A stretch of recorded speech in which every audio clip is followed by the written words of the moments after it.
శాంతినగరం దగ్గర యాక్సిడెంట్ అవ్వడం జరిగింది. ఈ డ్రైవర్ తప్పిదం వల్ల ఈ యాక్సిడెంట్ జరిగింది.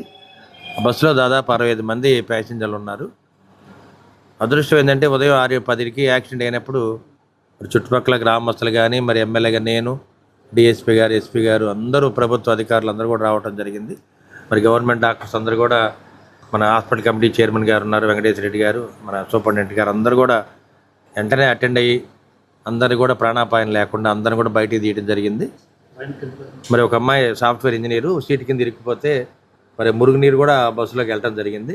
క్రేన్ల సహాయంతో బస్సును కూడా తీయటం జరిగింది. అమ్మాయికి కూడా ప్రాణాపాయం తప్పింది. గవర్నమెంట్ హాస్పిటల్ రాగానే అమ్మాయికి పూర్తిగా బురద గుంటలో మునిగిపోయింది. మొత్తాన్ని శుభ్రం చేసి అమ్మాయికి వెంటిలేటర్లో పెట్టారు.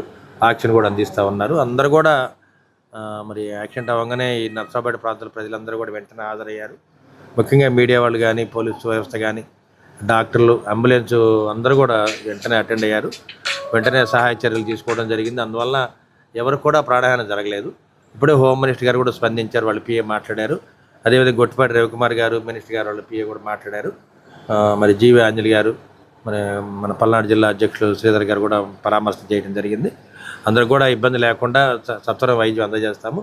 ఈ గవర్నమెంట్ హాస్పిటల్ జిల్లా హెడ్ క్వార్టర్, దీంట్లో అన్ని సదుపాయాలు ఉన్నాయి. మనకి ఐసీయూ ఉంది, ఆక్సిజన్ సప్లై ఉంది, వెంటిలేటర్ ఉంది, అన్నీ కూడా దగ్గరుండి డాక్టర్లు సహాయం చేస్తారు. కాబట్టి ఎటువంటి ప్రాణహాని లేకుండా వీళ్ళందరినీ కాపాడుకుంటాము.